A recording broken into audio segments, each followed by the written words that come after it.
기슬렌 수녀님이 휴가 기간 동안에는 비게 되는 유치원 교실 2개를 빌려주어 우리 판자촌 아이들을 교대로 그곳에 데리고 가서 특별 수업을 겸한 캠프를 할 수 있게 되었다. 여자아이들은 지난 2달 동안 내내 이 특별 수업에 대한 이야기만 해왔다. 그동안 결석하지 않고 열심히 출석했던 아이들만 선별하기로 했다. 아이들은 마타레아에 머물면서 넓은 정원을 산보도 하고 각자의 활동복으로 입을 드레스 한 벌과 잠옷 한 벌도 받게 될 것이다. 각각 5피아스터씩 내고 여아용 바지 2벌을 만들게 될 텐데 그 바지는 본인이 가져갈 수 있도록 했고 드레스와 잠옷은 내년에 다시 사용하기 위해 보관해 두기로 했다. 은인들로부터 기부받는 돈을 모아서 박앤세이라는 가게만을 잘 찾아다니는 피수녀님과 함께 옷감을 사러 나갔다. 우리는 싼 가격에 꽃무늬 옷감을 구입해서 단순하고도 깜찍한 드레스와 잠옷을 만들어냈다. 이제 아이들에게 옷을 입혀볼 차례가 왔다. 물론 아이들은 이 매혹적인 옷을 입어보려고 모두 한꺼번에 달려들었다. 우리 여성들이 괜히 하와의 후손이라 일컬어지는 것이 아니다. 그만 모두 밖에 나가 기다려요. 한 사람씩 들어와서 입어보도록 해요. 넝마주의들은 북부 이집트의 풍습을 그대로 간직하고 있기 때문에 어린 소녀들도 긴 드레스를 입어야 했다. 그러나 치마 길이를 가봉할 때 놀랍게도 아이들이 반기를 들었다. 싫어요. 무릎 위로 짧게 해주세요. 문제가 생긴 것이다. 여러분, 수녀님은 여러분 부모님의 의견을 무시할 수는 없어요. 알겠죠? 결국 무릎을 약간 덮는 길이로 타협을 보았다. 그 정도면 아이들과 그 부모님을 동시에 만족시킬 수 있으리라는 생각에서였다. 마타레야에 준비한 캠프에 도착해서 먼저 아이들을 샤워장에 들여보냈다. 이게 뭐지? 여름에 비가 오다니. 공같이 동그란 데서 비가 오네. 내 머리 위에 떨어지진 않을까? 시간이 지나면서 아이들은 안심했고 벼룩이나 그 외의 비위생적인 것을 씻어내기 위해 머리끝부터 발끝까지 비누칠을 세심하게 했다. 깨끗한 속옷과 예쁜 드레스를 입히고 단정하게 빗어 넘긴 머리에 리본도 달아주었다. 청결한 환경에 청결한 몸단장은 얼마나 기분 좋은 일인가. 저녁이 되자 또 다른 기쁨이 아이들을 기다리고 있었다. 각자의 잠옷을 곱게 입고 자기만의 침대에서 잠든다는 것, 그것은 꿈꾸던 동화 속의 이야기나 마찬가지였다. 이렇게 해서 꿈 같은 하루가 지나갔다. 나는 아이들이 그렇게 귀여워 보이고 서로 다투지도 않고 사이좋게 지내는 것을 보고 감탄했다. 그리고 왜 진작에 이런 캠프를 마련해주지 못했던가 하고 생각했다. 둘째 날도 모든 것이 순조로웠다. 글 공부와 산수 공부, 세례받은 아이들에게는 교리를, 회교도 아이들에게는 도덕 교육을 했으며 놀이도 하고 노래도 배우고 맛있는 식사까지 이어졌다. 그런데 수요일 아침 미사를 드리고 돌아와 보니 분위기가 심상치 않았다. 캄심 열풍이 불어닥쳐 기온이 섭씨 40도 가까이 되는 데다가 체육을 담당한 젊은 자원봉사자는 아이들을 다루는데 경험이 부족했다. 아이들이 시킨 대로 하지 않자 매를 들겠다고 위협을 했다. 아이들은 욕지거리로 반항했다. 그러자 아이들에게 가장 심한 모욕을 주었다. 쓰레기 더미 속에 파묻혀 살던 애들은 어쩔 수 없다니까. 시무룩해 있는 아이들을 달래면서 무슨 일이 있었는지 말해보라고 했고 나는 아이들의 말을 듣고 깜짝 놀라지 않을 수 없었다. 얼마나 마음의 상처가 클까. 자질이 부족한 그 젊은 선생을 혼내줘야겠다고 생각했다. 아이들에게 얼마나 큰 상처가 될 것인지 생각 좀 해보세요. 누구나 인종 문제, 종교 문제, 가정 환경에 관한 문제에 예민해요. 우리는 최선을 다해 단 며칠만이라도 저 아이들을 쓰레기 더미에서 구해주려는데 당신은 그들을 곧바로 쓰레기 더미에 다시 처박는군요. 다행히 아랍인인 피수녀님이 부드러운 말로 그 선생을 타일러 험악한 분위기를 누그러뜨릴 수 있었다. 일주일을 마무리하는 뜻에서 토요일에는 동물원 구경을 갔다. 처음 보는 동물들에게 정신을 빼앗긴 아이들은 그 불미스러운 사건을 잊을 수 있었고 그 후로 모든 것이 별 문제 없이 계획대로 진행되었다. 다음 주 월요일에 캠프에 다시 올 수 있는 아이들의 이름을 호명했다. 10명쯤 되었는데 그들에게 앞으로는 절대 싸우지 않겠다는 굳은 약속을 받아냈다. 이렇게 해야만 교육적인 효과를 얻을 수 있다. 아이들은 서서히 서로를 존중할 줄 알게 되었다. 서로 자기 밥그릇만 불쑥 내미는 것이 아니라 다른 아이가 밥을 타는 동안 기다릴 줄 알게 되었고 글 공부와 산수 공부에도 열심이었으며 더러워진 드레스를 세탁해달라고 스스로 요구하기까지 되었다. 이는 분명 엄청난 발전이다. 펌프질을 하지 않아도 수도꼭지에서 물이 나오는 것을 신기해하면서 어린이들은 열심히 드레스를 비벼 빨고 마른 다음 구겨지지 않도록 잘 털어 말렸다. 수녀님, 내년에 다시 캠프에 갈 수 있겠죠? 판자촌에 돌아왔을 때 캠프에 가지 못했던 아이들이 해맑은 표정으로 물었다. 물론이지. 여러분은 모두 천사같이 착한 어린이들이니까. 아이들은 나를 꼭 끌어안았다. 나와 같은 골목에 사는 이 녀석은 불과 3년 전만 해도 땅강아지만 했는데 이제는 제법 키가 컸다. 난폭하고 싸우기를 좋아하는 다우드는 새까만 눈동자를 가졌고 구릿빛 얼굴에 작은 코가 오똑하게 자리 잡고 있으며 둥글게 잘생긴 머리통을 꼿꼿하게 세우고 다닌다. 나는 이 꼬마 녀석이 다른 사람이 시키는 대로 하는 것을 한 번도 본 적이 없다.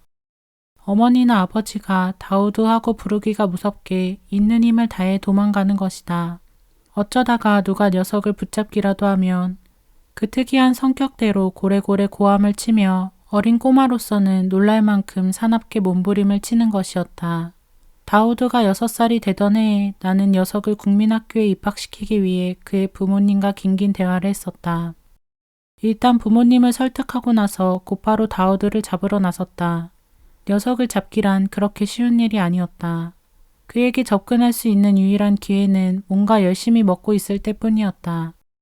그나마 그의 관심은 오직 샐러드와 양파에 있었다. 이 들고양이 녀석은 학교라는 말만 들으면 얼굴을 말할 수 없이 일그러뜨리며 손살같이 쓰레기 더미를 가르며 도망가는 것이었다. 작년에는 한 해 동안 콥트 정교회 부제들에게 협조를 청해서 세례만 받았지 아무런 종교 교육도 받지 못한 꼬마 능담자들에게 교리를 가르쳐 달라고 부탁했다. 다우드도 교리 시간에 와서 하느님에 대한 좋은 이야기들도 듣고 예쁜 그림도 선물 받기로 약속했다. 자기 양옆에 앉은 아이들을 주먹으로 한 대씩 치고 책상 밑으로 앞에 앉은 아이를 발로 차고 하는 것 외에는 비교적 얌전하게 있었다. 내가 우리 반 아이들을 캠프에 데려가려 계획하고 있다는 것을 알고는 부제들은 자기 반 아이들도 참여시켜 달라고 청했다. 나는 15명 이하라는 조건을 붙여 동의했다. 부제들은 추천된 아이들의 명단을 내게 보여주었다. 아니, 다우드도 가요? 부제들은 고개를 설레설레 저었다. 하지만 그 새까만 눈망울로 애원하듯 바라보며 쫑긋한 작은 입술로 아주 착하게 지내겠다고 엄숙하게 맹세하는 아이를 어떻게 거절할 수 있었겠는가. 우리는 한 줄로 옥수수밭 사이를 지나가고 있었다. 발에 맞지 않는 큰 신발을 신는 다우드는 한 걸음 한 걸음 힘을 주며 자신만만하게 걸어갔다. 자기보다 앞서가려는 아이에게는 가차없이 주먹을 휘두르며 결국 기차역까지 선두를 지키며 갔다. 아무도 대들지 못하는 이유는 이 8살짜리 꼬마가 바지춤에 칼을 숨겨 갖고 다니기 때문이다. 다행히 다우드의 성격을 잘 아는 네이더 부제가 그를 감시하고 있었다. 다우드가 자신의 라이벌인 르기스에게 싸움을 걸자마자 네이더 부제는 그 둘을 떼어놓았다. 두 꼬마 녀석은 힘에 부쳐 멍석 위에 나란히 쓰러져 누웠다. 당분간 휴전이다. 하지만 결국 내가 너보다 더 세다는 걸 알게 될 거야. 다우드는 기르기스를 노려보며 겁을 주었다. 네이더 부제는 그대로 마음이 놓이지 않았다. 그는 다우드를 불러 잘 타이르면서 자기의 칼을 자랑했다. 내 칼 멋있지? 저도 칼이 있어요. 다우드는 자랑스럽게 바지춤에서 칼을 빼내었다. 네이더 부제는 재빠르게 다우드의 칼을 빼앗고 점잖게 타일렀다. 다우드, 캠프에서는 칼을 지닐 수가 없어요. 캠프가 끝나면 꼭 돌려줄게. 그러나 그것은 소기의 경읽기였다. 다우드는 분해서 땅에 뒹굴고 소리를 지르며 어쩔 줄 몰라 했다. 그러다가 아무도 관심을 두지 않는 틈을 타서 갑자기 정원 쪽으로 뛰어나가 문고리를 열고 밖으로 도망쳤다. 길을 잃을 텐데 판자촌에서 너무 멀리 나온 데다가 일단 마타레야시의 복잡한 미로를 헤매게 되면 영영 미아가 될 텐데 걱정이었다. 다행히 도망치를 아이를 보았다는 목격자가 나타났다. 정신없이 추격을 계속했다. 그 작은 악동이 사슴처럼 그렇게 발이 빠를 줄 누가 알았겠는가. 결국 간신히 따라잡아 데려오는데 녀석은 아직도 분이 가시지 않아 훌쩍거리고 있었다. 다행히 이집트인인 마리 수녀가 거들어 주었다. 그녀는 다우드를 부드럽게 팔에 안고 칼을 지니면 안 되는 이유를 엄마처럼 자상하게 설명해 주었다. 그는 서서히 진정되었고 다 같이 하는 게임을 알리는 호루라기 소리가 나자 급히 뛰어나가 기르기스와 다른 친구들 틈에 어울려 놀았다. 다음날 이 꼬마 악당은 자신에게 욕을 한 아이와 싸움이 붙었는데 누군가가 제때에 말리지 않았더라면 분명히 그 아이의 목을 졸랐을 것이다. 복수를 못하게 하자 화가 난 그는 식사를 거부했다. 먹기 싫어요. 오직 복수하겠다는 생각 때문에 다른 것에는 관심이 없었다. 그는 계속 소리를 지르다가 간간히 훌쩍거리곤 하였다. 이 늙은이는 가슴이 아팠지만 마리 수녀와 부제들은 당분간 다우드를 다른 아이들과 격리시키는 게 좋겠다고 했다. 나는 결국 그를 보러 갔다. 다우드, 저 언덕 위에 성당 보이지? 한 번도 가본 적 없지? 같이 구경 가자꾸나. 단지 호기심만으로 나를 따라 나섰으나 가시 넝쿨 때문에 걷기 힘든 언덕을 열심히 기어 올라갔다. 이 가시들이 닿으니 아프네, 그렇지? 그런데 사람을 때리면 더 아플 거야. 그는 아무 말이 없었다. 우리는 낡은 성당에 도착했는데 문은 잠겨 있었다. 자, 하느님의 집 앞에 왔으니 기도하자. 다우드, 영세 받았니? 그는 힘주어 머리를 끄덕였다. 그럼 예수님께서 다우드를 위해 무엇 하셨는지 알지? 그는 입술을 굳게 다물고 있었다.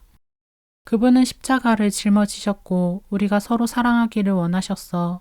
하늘에 계신 우리 아버지, 내가 기도를 시작하자 그도 따라했다. 됐어 다우드, 그거야. 이제부터는 착한 신자가 될 거야. 산에서 내려온 그는 다소 안정된 모습으로 친구들 사이에 조용히 어울렸다. 그러나 다음 날에는 또 다시 악동으로 변해 있었다. 그래서 이번에는 멜렉 부제가 동정 마리아 축일을 준비하는 전례에 그를 데리고 참석했다. 신금을 울리는 고대 콥틱 성가가 다우드의 영혼을 사로잡았다. 성당에서 나올 때 다우드는 축성된 빵, 코르반을 받았다. 다우드는 그 빵을 가져와서 캠프 친구들과 다 같이 나누어 먹었다. 기르기스는 안 줄 테야? 다우드는 기르기스에게 즉시 다가가서 빵을 한쪽 크게 떼어주고는 키스해 주었다. 우리는 아이들에게 동물원 구경을 시켜주기로 했다. 이제 화해한 다우드와 기르기스는 서로 손을 잡고 원숭이 우리 앞에 서 있었다.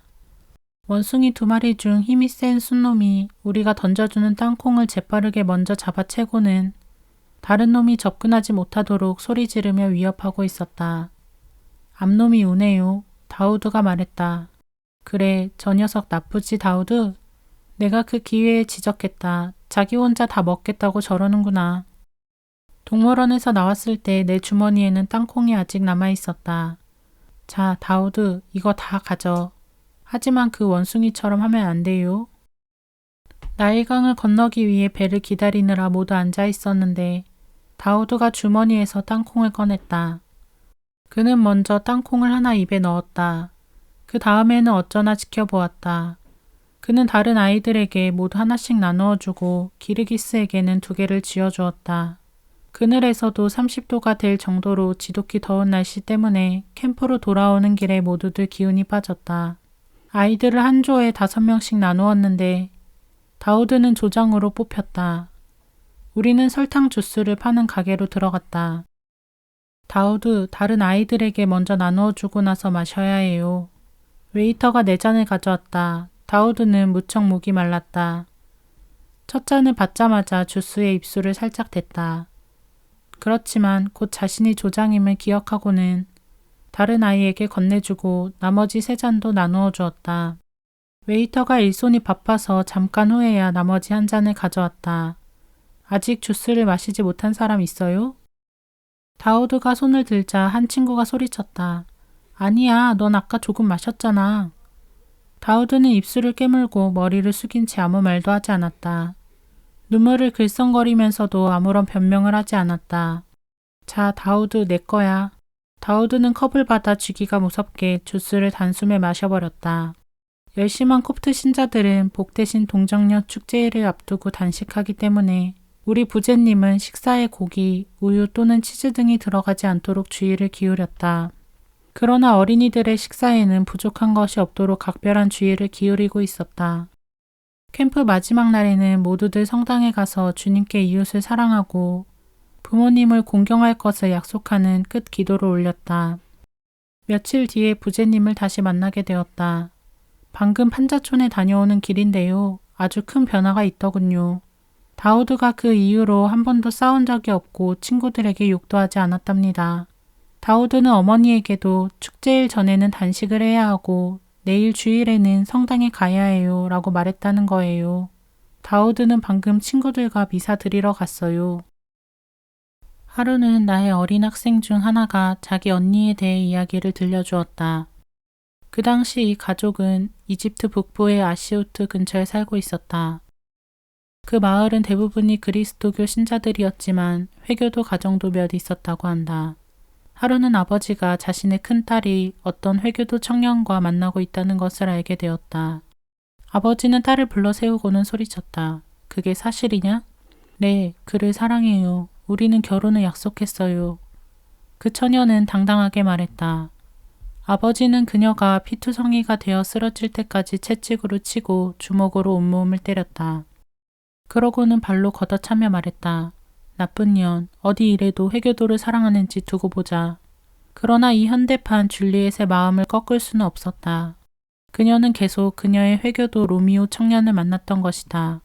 그녀는 그와 끝내 결혼하기로 작정한 것이다. 하루는 삼촌들이 그녀의 아버지와 이 문제를 단판짓기 위해 찾아왔다. 이것은 가문의 명예가 달린 문제였던 것이다. 그녀가 끝내 굴복하지 않을 경우 그녀는 죽임을 당할 수밖에 없다는 결론이 나왔다. 그녀의 아버지도 동의했다. 삼촌들과 아버지는 함께 그 일을 실행하기로 했다. 그 세 사람은 집 밖에 모여 앉아 밤이 어두워지기를 기다리고 있었다.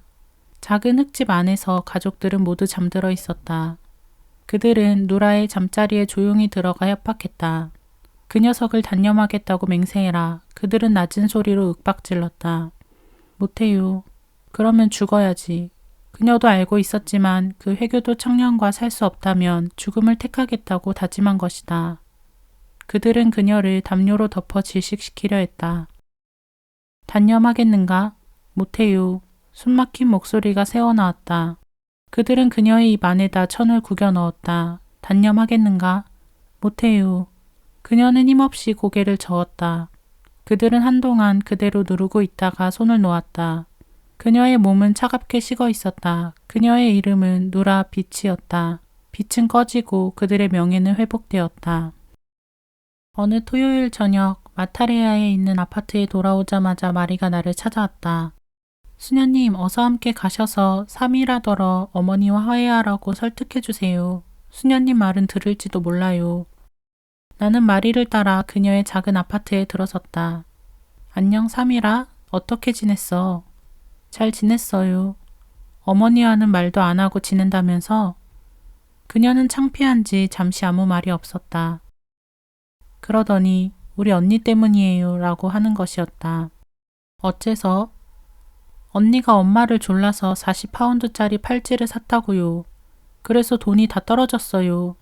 내가 벽돌을 20파운드 정도만 사달랬더니 거절하시더군요. 화가 나서 어머니한테 심한 욕을 했고 어머니도 욕을 했어요. 3이라는 그 욕을 내가 들으라고 해보였지만 나는 무슨 뜻인지 알아들을 수가 없었다. 마리가 웃으며 말했다. 수녀님은 아랍어 욕을 이해 못하실 거예요. 앞으로 절대 엄마 집에는 한 발짝도 들여놓지 않을 거야. 3이라는 흥분했다. 마리에게 좋은 생각이 떠올랐다. 수녀님 집에는 들어갈 거지? 물론이야. 은총 받으신 분인데 만약 엄마가 수녀님 집에 계신다면? 그렇다면 안 들어갈 거야. 3이라는 완강하게 말했다. 더 이상 어쩔 도리가 없어서 이번에는 3이라의 어머니를 만나러 갔다. 3이라의 어머니는 정직한 사람이었는데 3이라가 했다는 욕, 나는 알아들을 수 없는 그 욕을 슬프게 되뇌고 있었다. 그 욕은 너무 지독해서 마리가 내게 차마 통역할 수 없을 정도였다. 저희 아파트로 함께 가시지 않겠어요? 내가 제안했다. 그래요. 만약 따님을 저희 아파트로 데려온다면 어쩌시겠어요? 그 아이는 제 딸인걸요. 그 아이를 사랑해요. 그녀는 눈물을 글썽이며 말했다. 그래서 우린 기슬렌 수녀님의 아파트로 가기로 했다. 기슬렌 수녀님이 간식을 내오셨다. 마리가 사미라를 찾으러 갔는데 뜻밖에도 사미라를 데리고 왔다. 모녀는 서로 부둥켜 안고 울었다. 엄마는 딸의 팔에 몸을 기댄 채 집으로 돌아갔다. 말이 어떻게 그런 기적을 일으켰지? 내가 물어보았다. 그녀는 잠시 주저하다가 말했다. 비밀도 아닌데요 뭐. 이웃들이 다 아는 얘기예요. 그게 뭔데? 저와 사미라 사이에 있었던 일이요. 그러고는 몇 년 전 사미라 때문에 겪었던 일에 대해 말해주었다. 마리의 남편은 약간 변덕이 심한 사람이었는데 이웃 아파트에 사는 유부녀에게 마음이 끌렸던 것이다. 그 유부녀는 곧 그의 정부가 되었다. 저는 더 자주 남편의 구타에 시달려야만 했지요. 하지만 아이들 때문에 참을 수밖에 없었어요. 성모님께 남편을 구해달라고 기도하던 중 하루는 그이가 집에 돌아와서 이렇게 말하는 것이었어요. 성당에 다녀왔는데 고해성사를 받았어. 다시는 그 여자와 만나지 않겠다고 맹세할게. 한 달 후에 남편은 병이 들어 병원에서 운명하고 말았어요. 그 후로 저는 사미라를 용서했습니다. 그리고 그녀를 도왔지요. 오늘 저는 사미라에게 말했습니다. 이봐, 나는 남편과 있었던 일도 용서했잖아. 그런데 너는 내 어머니를 용서할 마음도 없단 말이니? 그래서 그녀는 울면서 저를 따라온 거예요. 그래서 마리는 과부가 되었고 홀몸으로 자녀들을 키우느라 고생이 많았다. 엄마, 만다린 오렌지 먹고 싶어. 어느 겨울 저녁에 아이들이 보챘다. 1kg의 5피아스터니까 그리 비싼 것은 아니었다. 아이들은 돈을 받아들고 뛰어갔지만 잠시 후에 빈손으로 돌아왔다. 얘들아, 무슨 일이야? 엄마, 거리에 어떤 여자가 아이들을 데리고 떨고 있길래 우리 돈을 주고 왔어요. 나는 옷이 3벌이야. 11살 먹은 와파가 말했다. 한 벌은 자선해야지. 나는 파자마가 2벌이야. 7살 난 마리 세실이 말한다. 한 벌은 자선할 거야. 그러고는 둘이서 침대 밑에 있는 옷서랍을 끌어냈다. 나도 오렌지 하나 있어. 4살 배기 요세프가 말했다. 새 아이들은 자기 물건을 가지고 밖으로 뛰어나갔다. 마리는 아이들이 하는 대로 그냥 두었다. 그녀는 복음 말씀을 기억하기 때문이다. 속옷 2벌을 가진 사람은 없는 사람에게 주어라. 마리 세실은 매일 오후 4시쯤 학교에서 돌아오는데 항상 허기져 있다. 아이 어머니는 혼잣말로 중얼거린다. 점심으로 항상 샌드위치를 푸짐하게 싸주는데 결국 와파가 자선활동에 지쳤는지 어머니에게 불평하고 말았다. 엄마, 마리 세실은 길 모퉁이에 앉아있는 거지에게 매일 자기 샌드위치를 준대요. 그래요, 엄마. 그 사람이 나보다 더 배고프거든요. 너희가 어린이와 같이 되지 않으면 결코 하늘나라에 들어가지 못할 것이라고 그리스도께서 말씀하셨죠. 하지만 주님, 마리 세실과 같은 마음을 간직한다는 것은 쉽지가 않습니다. 인생은 험하고 인생은 우리의 마음을 딱딱하게 만듭니다. 주님, 우리 어린이들을 통해 우리 각자가 어린이의 마음을 다시 간직할 수 있도록 도와주소서. 가끔 거리에 회교도 어린이들이 가톨릭 신부나 수녀에게 돌팔매질을 하는 경우가 있다. 이때 명심할 것은 화를 내면 안 된다는 것이다. 하루는 꼬마 셋이서 내게 돌팔매질을 했다. 내가 돌아보자 아이들은 걸음아 나 살려라 하고 도망쳤지만 그중 한 녀석을 붙잡아서 사탕을 쥐어주었다. 왜 그랬니? 내가 널 못 살게 한 적이라도 있니? 자, 내 친구들에게도 사탕을 하나씩 나누어 주렴. 그러고는 다시 갈 길을 가고 있는데 뒤에서 나를 쫓아오는 발소리가 들렸다. 그 새 아이가 뛰어와서는 가쁜 숨을 몰아쉬며 잘못했어요. 저희가 제정신이 아니었어요. 하는 것이 아닌가. 나는 아이들에게 웃어 보이며 한 번씩 안아주었다. 그날 이후 새 아이들은 내 친구가 되었다. 또 다른 지역을 지날 때 있었던 일인데 꼬마 녀석들이 조약돌을 집어들고 내게 던질 태세였다. 그때 어떤 소녀가 갑자기 내게 다가오더니 내 손을 잡고 입맞춤하는 것이 아닌가. 정말 기분이 좋았다. 그때 바하작의 죽음을 보고 너무나 화가 나서 격한 감정을 누르지 못한 채 이 글을 썼지만 지금 다시 쓴다 해도 격한 감정은 마찬가지리라. 그는 18살이었고 이름은 바하작. 그런데 그들이 그를 죽였다. 살아보겠다고 애쓰던 그를 그의 새 친구가 죽이고 말았다. 15세의 나이에 이 판자촌에 들어와 노세야 이랴 하며 쓰레기를 거들어 다녔다. 그는 착하고 정직한 청년이었으며 일을 열심히 하여 이웃들과 잘 사귀었다. 그들이 너를 죽였어, 바하작. 왜? 살아보겠다고 애썼는데 어떻게 된 일이야? 닷새 전 2월 11일 너는 수많은 계단을 오르내리느라 피곤해져 지친 몸으로 돌아왔지.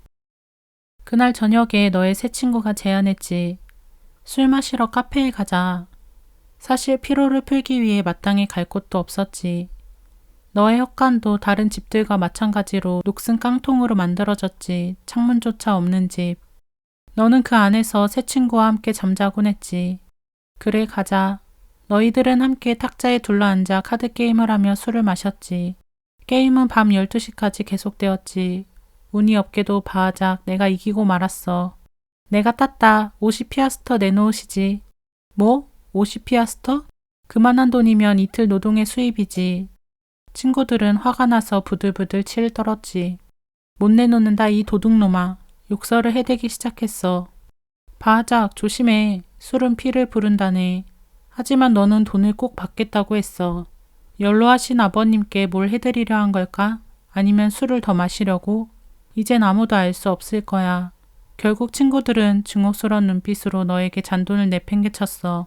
하지만 아직 10피아스터가 모자랐지. 10피아스터 더 내놔. 안 돼. 너희들은 비틀거리며 술집을 나와 서로 고래고래 소리 지르며 깡통 헛간으로 돌아왔어. 파라핀 등불이 꺼졌고 바하작은 어둠 속에 잠이 들고 말았다. 그러자 친구들이 칼을 너의 가슴에 꽂았지. 이젠 더 이상 10피아스터를 내놓으라고 못하겠지. 그리고는 너의 새 친구들은 피투성이인 채 취해서 골아 떨어졌지. 몸뚱이 넷이 나란히 누운 거지. 새벽 4시가 되자 내 청년들을 고용했던 옴카리마 부인이 그들을 깨우러 갔다. 자, 일어나서 수레를 끌어야지. 그녀는 파라핀 등을 들고 문 앞에 섰다. 발밑이 끈적거렸다. 내려다보니 바하작과 새 친구들, 그리고 그녀의 발이 모두 피에 흥건히 젖어 있었다. 바하작, 바하작! 대답이 없었다. 새 친구들은 아직 죽은 듯 자고 있었다. 옴카리마 부인은 비명을 지르기 시작했고 사방에서 이웃들이 몰려들었다. 빨리 당나귀 끌고 와. 경찰서에 신고해야지. 새 녀석들 바하작에게 무슨 짓을 한 거야? 그래요. 그들은 그를 죽였어요. 왜? 살아보겠다고 애쓰던 아이를. 새 친구들은 옥살이를 하고 있고 형량은 15년에서 20년이라고 한다. 바하작이 죽은 다음 날 나는 우울한 마음을 안고 예수의 학교에 찾아갔다. 신부님을 찾아왔습니다. 신부님이 들어오셨다. 잘 지내셨어요? 잘 안 되고 있어요. 어째서요? 모르시겠어요? 나는 하는 게 없고 신부님도 하는 게 없고 우리 모두 하는 게 하나도 없고 그러는 동안에 젊은이들은 서로를 죽이고 있단 말입니다. 진정하세요, 수녀님. 진정하시라고요. 무슨 일이 있었습니까? 심란한 마음으로 신부님에게 그 슬픈 이야기를 자세히 털어놓았다. 안 됐지만 이건 모두 우리 잘못이에요. 저와 신부님의 잘못이라고요. 젊은이들이 건전한 놀이로 저녁 시간을 보낼 수 있도록 청소년 회관을 세우지 않으면 이런 비극은 또 다시 일어날 것입니다. 그 아이들이 살인자가 아니라 우리가 바로 살인자라고요. 지나친 과장입니다, 수녀님. 그렇지만은 않습니다, 신부님. 카이아트 감독의 영화 우리 모두 살인자다 보셨어요? 저는 그 감독의 시각에 동의합니다. 청소년 회관을 세웁시다, 신부님. 그 얘기는 이미 끝나지 않았습니까? 공터의 땅 주인이 반환을 요구했지 않습니까? 물론 그렇지요. 그 불행한 날 이후로 우리 주민들은 공차게 한번 못 해보았습니다. 그리고 제가 몇 번이나 신부님께 말씀드렸잖아요. 땅 좀 사놓으시라고요. 그래요. 하지만 수녀님은 유치원 2 짓고 바느질방, 교실, 청소년 회관, 그리고 축구장까지 다 들어갈 만한 땅을 사자고 했죠. 신부님은 약간 화가 난 듯 말했다. 그때 계산해보니 3만 달러나 되지 않았습니까? 게다가 수녀님은 수영장까지 만들자고 했지요. 나는 속이 끓어오르는 것 같았다. 신부님, 그러면 수영장은 없던 일로 합시다. 물론 넝마주의들이 여름에 몸을 식히기 위해선 다른 사람들보다 수영장이 더 필요하지만 말이에요. 그리고 3만 달러 기금 문제는요. 제가 유럽에 가서 구해 오겠어요. 은인들 주소나 알려주시고 강복해주세요. 모금하기 위해 온갖 노력을 다하겠습니다. 신부님과의 대화 끝에 주교님들, 총대 주교님들, 교황 대사들에게 보낼 최고급 추천서를 받아냈다. 나는 그 추천서들을 유럽의 여러 도시에 우편으로 붙이고 나서 3만 달러 모금 여행에 나섰다. 슬픔이나 죽음조차도 한 줄기 사랑의 빛을 막지는 못한다. 아래에 소개하는 편지는 베이루트 근처 야모에 있는 예수의 대학에서 서품 준비를 하고 있는 22살의 학생인 가시브 케이루트가 쓴 것이다.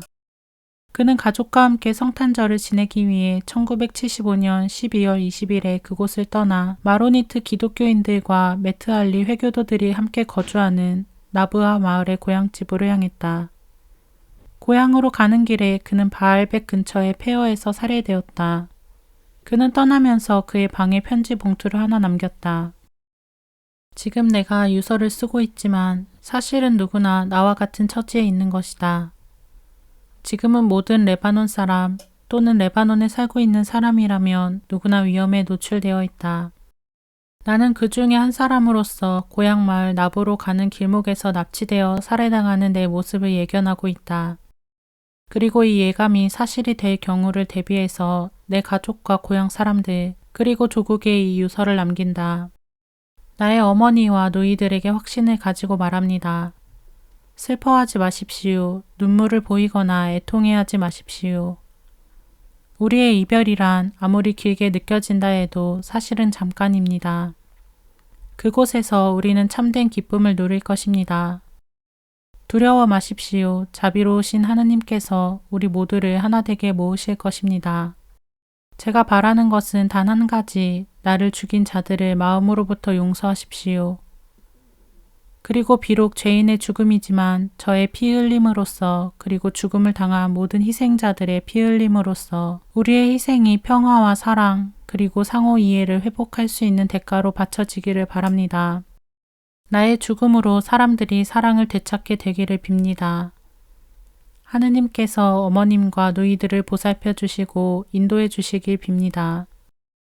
두려워 마십시오. 저는 이 세상에서 여한이 없습니다. 단지 어머님이 슬픔에 잠기실까봐 걱정이 됩니다. 기도하시고 또 기도하십시오. 그리고 원수를 사랑하십시오. 나의 조국에게는 이 말을 남깁니다. 한 지붕 아래 사는 사람들이 서로 다른 의견을 가지고서도 서로를 미워하지 않을 수 있다는 것, 서로에게 화를 내면서도 서로 원수가 되지 않을 수 있다는 것, 서로 다투면서도 서로를 죽이지 않을 수 있다는 것입니다. 서로 사랑하고 이해했던 시절을 상기하십시오. 분노심과 불안을 잊으십시오. 우린 함께 먹고 마시고 일했으며 한 분이신 하느님께 함께 기도했습니다. 그러니 죽음도 함께해야 합니다. 한때는 그가 마론파이든 순니파이든 두루즈파이든 상관없이 서로를 도와주던 그런 시절이 있었음을 상기하십시오. 모두들 알고 있는 사실이지만 죄가 우리를 눈멀게 하는 것입니다. 우리는 각자 자신의 믿음과 양심에 따라 하느님께서 당신의 분노를 거두시기를 빌어야 하며 또 세계의 지도자들이 세워놓은 각본이 이 땅에서 먼지로 돌아가도록 기도해야 합니다. 그들의 음모에 우리가 희생되어서는 안 됩니다. 레바논에서 이런 상황이 지속되는 한 나는 하늘나라에서도 편히 쉬지 못할 것입니다. 나의 장례식을 서품식으로 바꾸어 주십시오. 내 무덤에서의 장례 미사를 베토스 신부님께 부탁드립니다. 여러 신부님들이 오시는 것을 원치 않으며 어떠한 공식적인 발언도 원치 않습니다. 그리고 아부 칼릴이 낡은 나무 상자들로 내 관을 짜준다면 그 이상 바랄 것이 없겠습니다. 장례식 리셉션도 사양합니다. 하객들에게 미안하지만 총포 소리도 사양합니다. 저는 흙으로 돌아간 몸, 하느님만이 저를 일으키시어 영생을 주실 수 있으십니다. 사람들이 이런저런 말들을 하겠지만 개의치 마십시오. 만일 그들에게 일말의 동정심이라도 남아있다면 짐승만도 못하게 서로 죽이는 일은 하지 않을 것입니다. 그들은 참으로 큰 잘못을 저지르고 있습니다. 성가대는 마음껏 성가를 불러주십시오. 저에게 커다란 기쁨이 될 것입니다. 유서를 쓰면서 저는 친구들과 동지들을 포함한 다른 많은 이들을 생각하고 있습니다. 그들을 사랑하기에 그들에게 희망이 될 말을 찾게 되는군요. 바로 이 말이 아닐까요? 저를 위해 기도해 주십시오. 하느님을 두려워하고 그분을 사랑하십시오. 우리 가운데 오신 그리스도의 산 증인으로서 성직의 자신들을 바친 사람들, 특히 프란치스코의, 예수의, 그리고 프라도의 신부님들을 여러분의 기도 속에 항상 기억해 주십시오. 바로 그분들을 통해서 저는 하느님을 알게 되었으며 저는 그분들에게 많은 도움도 받았습니다. 무엇보다도 저는 죄인입니다. 저를 용서하십시오. 저는 여러분 모두에게 죄를 지었습니다. 힘내십시오. 구세주 예수 그리스도 안에서 이 죄인 이만 줄입니다. 책을 마무리하면서 내가 가장 사랑하는 분의 얼굴이 떠오른다. 내가 있기까지 뒤에서 힘이 되어주신 나의 어머님이시다. 30세의 아이셋과 함께 가부가 되셔서 아버지가 하시던 사업을 성공적으로 이어나가셨다. 자녀들을 키우는 데 있어서도 엄격한 아버지의 역할과 부드러운 어머니의 역할을 혼자 몸으로 잘 감당해내셨다. 고등학교 졸업을 앞둔 나는 대학에 진학할 꿈에 부풀어 있었지만 어머니는 반대하셨다. 너는 너무 경솔하고 변덕스러운 데가 있어. 한 번도 진지하게 공부하는 것을 보지 못했다. 대학에 가면 너는 남학생들과 시시덕거리며 허송세월할 게 뻔해. 속에서 화가 끓어올랐지만 솔직히 말해서 대학 생활을 동경했던 이유가 학문 때문이었던가 남학생들 때문이었던가. 사실 학위를 딴 것은 후에 수도 생활을 하면서였다. 내가 지적 능력이 있다는 것을 나 자신을 포함한 다른 모든 사람들에게 증명해 보이기 위해서 제일 어려운 독서 클럽에도 들고 내 방을 온통 문학 서적들로 꾸미기도 했었다. 또 저녁에는 난해하기 그지없는 철학 강의에도 참석했었다. 거기에다 테니스, 스케이팅, 무용. 나는 그때의 그 역사적인 밤을 평생 잊을 수가 없다. 어머니, 8시 15분 전이에요. 저 다녀올게요. 평소와 달리 그날은 피곤하셨던지 어머니는 벌써 침대에 누워 계셨다. 어머니는 묵주를 손에 쥐고 계셨다. 다녀오너라. 열쇠는 챙겼니? 네. 어머니에게 키스하고 집을 나섰다.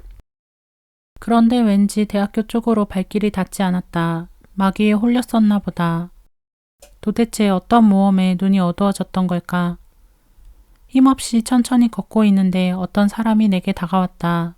모르는 채 했다. 그가 내 팔을 잡았다. 그대로 내버려 두었다.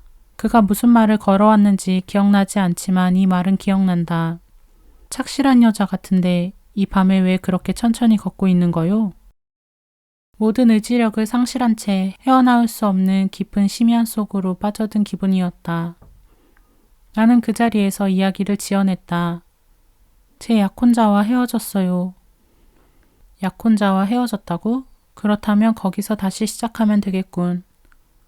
서로 다투기도 하지만 화해하게 된다고. 자, 어여쁜 아가씨, 이제 그만 집으로 돌아가요. 정신을 차려보니 강의실 문 앞에 서 있었다. 강의는 이미 시작되었다. 교수님은 칸트의 이성 비판을 열심히 설명하고 있었다. 정말 관심이 없었다. 나는 전차를 타고 집으로 돌아왔다. 어머니는 묵주를 손에 쥔 채 잠들어 계셨다. 나는 그날 밤의 사건을 그 후로도 여러 번 생각해 보았다. 어머니의 묵주 기도가 그날 밤 나를 보호해 주었다고 굳게 믿고 있다. 어머니가 이제와 우리 죽을 때 우리 죄인을 위하여 비르소서 하자. 그 남자는 자기가 무슨 말을 하는지도 모르는 채 어여쁜 아가씨, 이제 그만 집에 돌아가요 라고 한 것이다. 나는 고마운 마음으로 그 사람을 위해 자주 기도했다. 내세에서 그 사람을 찾아 꼭 고맙다고 말해주고 싶다. 삼나무조차 뿌리채 뽑아버릴 수 있는 인생의 수많은 소용돌이에도 불구하고 나의 연약한 떨기나무가 아직은 건재한 것을 어떻게 설명할 수 있을까? 나는 알고 있다. 그 뿌리가 깊기 때문이다. 어머니는 건강이 허락하실 때까지 매일같이 성당에 나가셔서 자녀들을 위해 영성제를 하셨다. 정말 수도원에 들어가고 싶니? 그렇다면 좋은 수녀가 되거라. 매일매일 어머니는 내게 힘이 되어주셨다. 우리 넝마주이들도 어머니를 좋아했을 텐데, 아니 오히려 어머니가 그들을 사랑하고 계실 게다. 어머니는 나의 미소 속에 함께 계신다고 믿는다. 운명하실 때 입가에 띈 어머니의 미소가 보인다. 하느님, 그분이 저의 어머니이신 것에 감사드립니다.